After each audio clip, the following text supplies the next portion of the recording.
साधु साधु साधु। नमो तस् भगवतो अरहतो सम्मा सम्बुद्धस्स।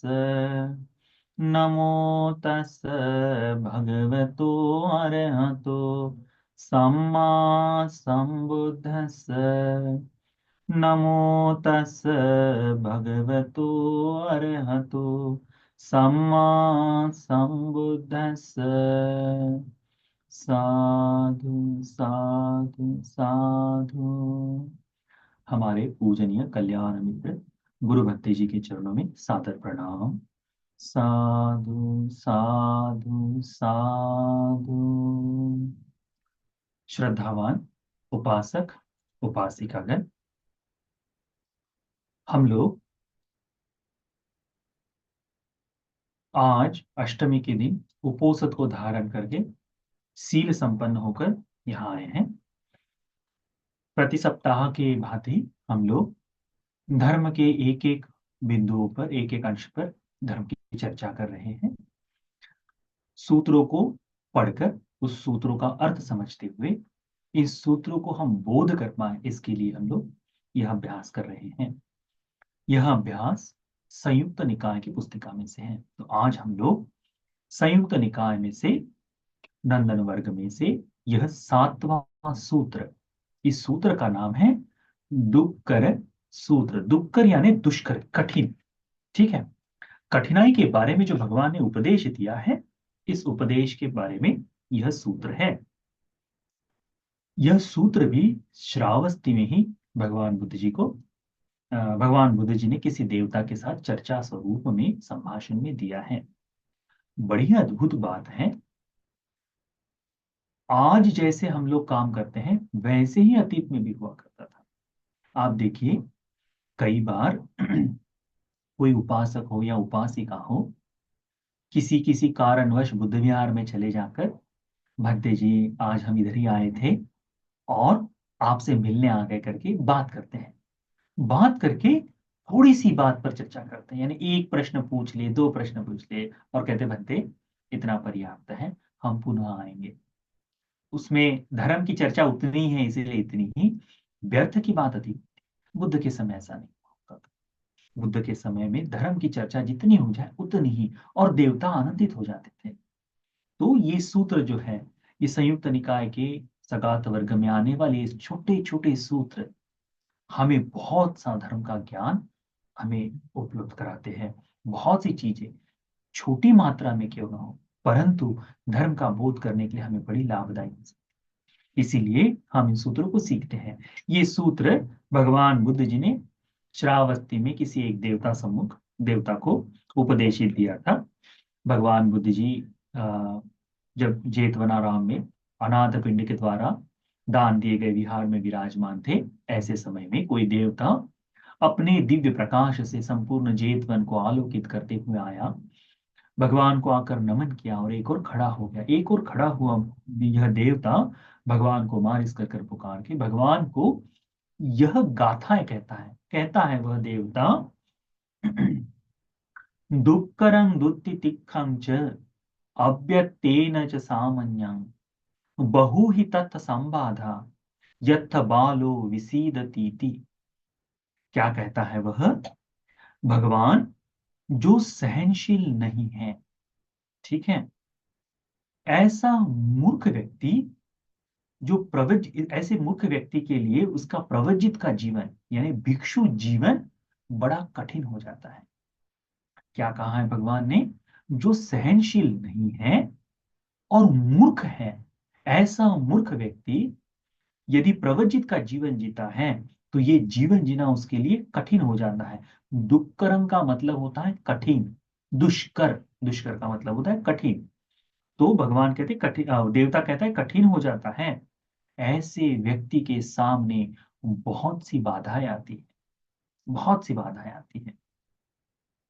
वह भिक्षु जीवन से पीछे पीछे धीरे धीरे पीछे हट जाता है, कहते हैं। ये देवता जो कह रहा है सत्य ही है। ये जो देवता बोल रहा है, आप देखिए उसका अर्थ समझिए। क्या कहता है वह? कि सहनशील जो भिक्षु नहीं है और मूर्ख भी है, भिक्षु का कार्य है धर्म के अनुसार आचरण करते हुए जीना, है ना। तो ऐसा व्यक्ति, चाहे मैं भी हूं, यदि मैं मूर्ख हूं तो ये मेरे जीवन में भी हो सकता है। देवताओं में भगवान ने कहा है ना, तीन लोगों से हम लोग अपने जीवन को, अपने चित्त को छुपा नहीं सकते। एक है स्वयं से, एक है देवताओं से, और एक है जो रिद्धिशाली है, जो दूसरों का मन पढ़ सकते हैं, ऐसे श्रवण ब्राह्मण। इनसे मन को छुपाना बड़ा मुश्किल है। तो हमारी क्रियाएं, हमारी मूर्खताएं सब दिखाई देती है। तो भगवान को ये देवता कहते हैं कि जो सहनशील नहीं है। सहनशीलता का मतलब होता है, भिक्षु का सहनशील होना बड़ा आवश्यक है। वह सहन करने वाला होना चाहिए भूख को, प्यास को, कठिनाइयों को। कठिन जीवन जीते समय उसको उसको सहनशील होना चाहिए। यदि नहीं है तो क्षणिक क्षणिक बातों में कुपित हो जाता है। तो जो देवता कह रहा है वो सत्य है। भगवान बुद्ध जी भी उसकी बातों का समर्थन करते हुए और उसमें धर्म का भाव जोड़ देते हैं। क्या कहते हैं भगवान बुद्ध जी? यदि अपना चित्त पाप से दूर नहीं करे, यदि कोई व्यक्ति जो भिक्षु बन गया है, ऐसा भिक्षु यदि अपना चित्त इस पाप से दूर न करे तो क्या होता है कि वह सत्य का जीवन कितने दिन जी पाएगा करके भगवान कहते हैं। क्या कहते हैं? कतिहं चरेय सामान्य, कितने दिन वह श्रमण का जीवन जी सकता है। चित्तं चेन निवारये, जो अपने चित्त को पाप से दूर न करे। भगवान उस देवता को क्या कहते हैं कि कतिहं चरेय सामान्य, ये श्रवण का जीवन कितने दिन जिएगा। चित्ते चेन निवारे, जो अपने चित्त का निवारण नहीं करता है पाप धर्म से। पदे पदे विसीदेय संकपानम वसानुयोगो, संपन्न संकपान वसानुगोति। क्या कहते हैं भगवान कि जैसे व्यक्ति के मन में, इस प्रवज्जित के मन में पापी विचार जागते हैं, और इन पापी विचार के अधीन यदि कोई भिक्षु हो जाता है। ये सूत्र किसके लिए उपदेशित कर रहे हैं? भगवान बुद्ध जी प्रवज्जित के बारे में। देवता ने प्रश्न पूछा प्रवज्जित के बारे में, और प्रवज्जित के बारे में ही भगवान बता रहे हैं। भगवान बुद्ध जी में ऐसा कोई भेद नहीं कि हाँ गृहस्थ को दोष कहेंगे, भिक्षुओं को नहीं। नहीं, धर्म की बात उपासक, उपासिका, भिक्षु और भिक्षुनी चारों के लिए। तो भगवान क्या कहते हैं कि भिक्षु कितने दिन रह पाएगा जिसका मन यदि पाप चित्त को दूर न कर पाए। ऐसा भिक्षु जीवन में, पापी विचारों के अधीन जो भिक्षु हो जाता है, यानी मन में पाप जागा और उसे पाप कर्म कर्म करने में उसका मन यदि लग जाए, तो ऐसा भिक्षु धीमे धीमे धर्म के रास्ते से पीछे हट जाता है। समझ रहे हैं? फिर उसके बाद क्या है? धर्म के रास्ते से हट गया, अब उसके जीवन में यह केवल वस्त्र पहनने मात्र के लिए, वस्त्र केवल पहना हुआ है। अब वह धर्म रिक्त है, धर्म शून्य, धर्म का अभ्यास नहीं कर पा रहा है ना। तो ऐसा व्यक्ति धीरे धीरे पीछे ही हट जाएगा, केवल चीवर पहना रहेगा और चीवर पहनकर वो जीवन जीते रहेगा। तो गृहस्थों का भोजन लेगा तो उसमें से पाप को अर्जित करेगा। उसकी क्रियाएं होगी, दो व्यक्तियों की प्रशंसा कर दे, दो व्यक्ति की निंदा कर दे, दो व्यक्तियों में भेद उत्पन्न करा दे। इतना ही उस भिक्षु का कार्य बच जाता है। उसे स्वयं धर्म मार्ग में चलने में सहायता नहीं होती, उसे स्वयं दूसरों को सहायक बनने में असक्षमता आ जाती है। ऐसा व्यक्ति, वाणी की यदि मधुरता है तो उससे लोगों को बहलाने फुसलाने का काम करेगा, है ना। भगवान बुद्ध जी बड़ी सुंदर गाथा इसके बाद कहते हैं। क्या कहते हैं भगवान? कुमोव अंगानि सके कपाले, समोदहं भिक्खु मनोवितक्के, अनिश्चितो अन्य महेठयानु, परिनिब्बोतो नूपवदेय कांचीति। इसका मतलब है, भगवान कहते हैं कि जिस प्रकार से कुमोव, कुमोव का मतलब होता है कछुआ, पाली शब्द में, उसको ध्यान में रखना। क्या कहता है भगवान बुद्ध जी? कहते हैं कि जिस प्रकार से कुमोव, कछुआ, अंगानी सके कपाले, अपने कपाल के, अपने खोल के भीतर में अपने अंगों को खींचता है। आपने देखा है ना कैसे करता है वो? तो वह जैसे अपने अंदर समेट लेता है, उसी प्रकार समोदहंग भिक्खु मनोवितके, उसी प्रकार भिक्षु ने अपने मन के वितर्क को, मन की चिंतन और चेतनाओं को अपने भीतर समेट लेना चाहिए। समेट लेने का मतलब होता है पाप से अलिप्त कर कर, पाप से दूर कर कर अपने मन को एकाग्र करना चाहिए, अपने मन को धर्म के मार्ग पर लगाना चाहिए करके भगवान कहते हैं। पापी अकुशल का साथ जिसने छोड़ दिया है, जिसने पापी अकुशल के चित्त का, मन में पापी अकुशल जागता ही है। आप गृहस्थ हैं, मैं सन्यासी हूं, आप में पाप जागता है और मुझ में भी पाप जागता है, मेरे मन में भी अकुशल की चेतनाएं जागती है ना? क्यों? क्योंकि हम सन्यासी होने के बाद भी मनुष्य हैं।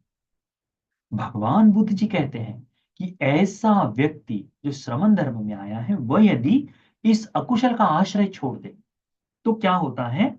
वह धीरे धीरे अकुशल को संपूर्णतः से दूर कर देने के बाद दूसरे को तकलीफ नहीं पहुंचाता, दूसरे को पीड़ित नहीं करता, और ऐसा परिनिर्वाण को पा गया व्यक्ति, जो निर्वाण को पा गया यानी अरहंत हुआ मुनि, क्या करता है?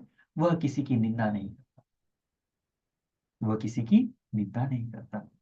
देखो, भगवान ने दोनों तरह से धर्म का उपदेश दिया है। देवता के प्रश्न क्या थे? देवता ने क्या कहा था कि भगवान जो सहनशील नहीं है, ऐसा व्यक्ति, मूर्ख व्यक्ति, सहनशील न होने के कारण मूर्खता न तत्क्षणिक कोप में आ जाएगा, भिक्षु श्रमण धर्म का अर्थ नहीं समझ पाएगा, इस कारण से वह जीवन है बड़ा कठिनाई से जीता है। ये कठिनाई से जीवन जीने वाले व्यक्ति के जीवन में बहुत सी बाधाएं आती हैं। ऐसा भिक्षु निंदा का पात्र बनता है, वो दूसरों की भी निंदा करता है ना? वह भिक्षु धीरे धीरे भिक्षु भाव से, श्रामण्य जीवन से, धर्म के जीवन से पीछे हट जाता है। और भगवान भी वही कहते हैं। भगवान कहते हैं कि जो व्यक्ति अपने मन को, अपने मन के, मन में से जो पाप है, इसे जो दूर नहीं करता है, जो दूर नहीं करता, ऐसा यदि सच्चा प्रवज्जित है तो वो कितने दिन प्रवज्जा का जीवन जिए। यदि मन में अकुशल रहे तो प्रवज्जित का जीवन जीना बड़ा मुश्किल काम है। लोगों को धर्म के जीवन जीने में क्यों कठिनाई आती है? इसी कारण से कठिनाई। आप देखिए, आपने अनेक भिक्षुओं को देखा होगा कि जो चीवर लिए 5 साल 10 साल रहे और भिक्षु जीवन को छोड़ दिया। छोड़ने के पीछे चाहे कितने भी कारण बताए व्यक्ति कि ये हो गया, ऐसा हो गया, लोग सहायता नहीं कर रहे, इसका कारण यही है, श्रमण धर्म से वह व्यक्ति रिक्त हो गया है। अब भिक्षु का जीवन जीने लायक नहीं बचा है, या जीने में उसको कठिनाई आ रही है, इसीलिए श्रमण धर्म से पीछे हट जाए। भारत में आज वर्तमान में धर्म को सीखना कितना आवश्यक है, देखिए। भिक्षु जैसे जैसे धर्म को सीखेगा तो क्या होगा? यही चीजें कि अपने मन को संयमित कर पाए, पाप अकुशल को सीख पाए, कुशल को सीख पाए, अकुशल से अपने आप को दूर करे, कुशल में अपने आप को प्रतिष्ठित करे, ऐसी प्रज्ञा जगाएगा, तब वह भिक्षु धीरे धीरे धर्म का आचरण करना शुरू कर देगा। उसके जीवन में भिक्षु जीवन से रिक्तता नहीं आएगी, क्योंकि पाप धर्म में लगा नहीं रहेगा। तो इस धर्म को अच्छी तरह से समझो। भगवान क्या कहते हैं कि जो अरहंत मुनि है, अरहतों का जीवन कैसा है? उसे किसी भिक्षु की निंदा की कोई आवश्यकता नहीं, उसे भिक्षु किसी दूसरे में दोष देखने की आवश्यकता नहीं। भगवान कहते हैं कि जिसने पाप का आश्रय छोड़ दिया है, अब उसके जीवन में पाप अंश मात्र भी नहीं है, वो दूसरों को तकलीफ नहीं देता, वो दूसरों को पीड़ित नहीं करता, स्वयं परिनिर्वाण को प्राप्त कर लेता है। निर्वाण को प्राप्त किया ऐसा व्यक्ति किसी की निंदा नहीं करता है। परिनिब्बुतो नूपवदेय कंची, जो परिनिर्वाण को प्राप्त कर ले, ऐसा दूसरों की क्या निंदा करेगा करके भगवान बुद्ध जी इस सूत्र का उपदेश उस देवता को देते हैं। कितना सुंदर भाषित है भगवान का, सुभाषित है यह। श्रमण धर्म का जीवन बड़ा कठिन है। यदि भिक्षु के जीवन में ये धर्म का आचरण रिक्त हो जाए तो उसके जीवन में एक ही चीज बन जाती है, क्या? कि धर्म से रिक्त हुआ व्यक्ति सामाजिक कार्य में लग जाएगा, समाज के काम। भिक्षु भिक्षु का धर्म क्या है? श्रामण्य को पूर्ण करना, परिनिर्वाण के लिए कोशिश करना। जब ये नहीं हो पाता तो व्यक्ति क्या करता है? सामाजिक कार्यों में अधिक रुचि लेता है। भिक्षु ने सामाजिक कार्य करते रहना चाहिए, परंतु उसी में रममान हो जाना ये ठीक, वो भी किसी ने करना चाहिए, पर भिक्षु ने अपने भिक्षु धर्म का पालन भी। आप लोग अनेक बार भिक्षुओं को देखिएगा, ऐसा हो जाता है। ये निंदा की बात नहीं, ये धर्म की शिक्षा की कमी के कारण जो भिक्षु, जितने भी भारत में भिक्षु हैं, जिन जिन भिक्षुओं ने अपने गुरु के पास 5 वर्ष का समय बिताया है, जिन जिन भिक्षुओं ने आश्रमों में अनेक भिक्षुओं के साथ समय बिताया है, ऐसे भिक्षुओं को कुशल अकुशल के बारे में समझने में बड़ी सहायता होती है, परिशुद्ध जीवन जीने के लिए सहायता होती है ना। तो इसीलिए इसकी आवश्यकता है कि भिक्षु शिक्षा को प्राप्त करे। बोधिसत्व का भी कहना था, बाबा साहब का भी कहना था ना, कि हमारे भारत के भिक्षु शिक्षित होने चाहिए। स्कूल की शिक्षा नहीं, धर्म की शिक्षा। स्कूल की शिक्षा सब लोग प्राप्त कर रहे हैं, बड़े से बड़ा आदमी, विद्वान लोग जो है, क्या वो धार्मिक ही है जो शिक्षित हो जाए? नहीं। भिक्षु के लिए प्रथम अंग है धर्म की शिक्षा, उसके लिए बाकी चीजें बाद में आएगी, उसके लिए बाकी चीजें बाद में आएगी। पहले धर्म की शिक्षा। शिक्षित भिक्षु यानी धर्म से सीखा हुआ होना चाहिए, और वो शिक्षा संभव है गुरु के सानिध्य में, गुरु के सानिध्य में। इसीलिए ऐसा व्यक्ति जो गुरु के सानिध्य में रहते हुए जीवन जीता है, धीरे धीरे अकुशलों को छोड़ देता है, और वह श्रमण धर्म से पीछे नहीं हटता। इसीलिए इस सूत्र को अच्छे से ध्यान में रखो। श्रमण धर्म से पीछे छूटना, यह उस व्यक्ति में सहनशीलता न होना और प्रवजित का जीवन ठीक मार्ग पर न चल पाना कठिन कार्य है उसके जीवन में। इसीलिए इस दुष्कर सूत्र में भगवान ने बताया है कि इस दुष्करता को दूर कैसे करें। तो सहनशीलता धर्म से अकुशल को दूर कर ही हम इसे कर सकते हैं। तो यह डुक्कर सूत्र, कठिनाई के बारे में जो उपदेश दिया सूत्र है, इस सूत्र को आप अच्छी तरह से ध्यान में रखिए। यह जैसे भिक्षुओं के बारे में बताया है, श्रमणों के बारे में बताया है, प्रवजित के बारे में बताया है, वैसे ही यह आप उपासकों को धर्म मार्ग के लिए भी है ना। भिक्षु यदि सहनशील नहीं है, भिक्षु यदि मूर्ख का जीवन जी रहा है, तो वह धीरे धीरे प्रवचित धर्म से छूट जाएगा। वैसे ही उपासक भी एक शिविर करके आ गया, 2 शिविर करके आ गया, विपස්සना के हो जाए, या फिर भिक्षुओं के सानिध्य में 2 दिन दान दे दिया, और फिर भंते जी मेरा नाम नहीं लेते, भंते जी ने मेरी निंदा कर दी, भंते जी मुझे कह देते हैं, तो ये सहनशीलता जो जागनी चाहिए थी उपासक में नहीं हो जाती, तो क्या हो जाएगा? धीरे धीरे उस उपासक का मेरा नाम नहीं हो रहा, मेरे बारे में बोला नहीं जा रहा, तो वह भी अपने धीरे धीरे विहार से बाहर हो जाएगा। ये उसके लिए, जैसे वो भिक्षु जीवन से जैसे बाहर भिक्षु हो जाता है, वैसे ही गृहस्थ भी उपासक धर्म से बाहर हो सकता है, उसको भी ध्यान में रखो। तो भिक्षुओं के लिए यदि सूत्र का उपदेश है, तो गृहस्थ के लिए भी यह उसी तरह से काम कर सकता है। ठीक है, तो ये सूत्र का उपदेश आप सभी को सहनशील बनने के लिए, अपने मन को पाप धर्म से दूर करने के लिए, कुशल में लगाने के लिए, अपने जीवन में अन्यों को तकलीफ न देते हुए स्वयं ही दूसरों की निंदा से परे होकर निर्वाण की प्राप्ति के लिए सूत्र का उपदेश उपकारी हो जाए। साधु साधु साधु।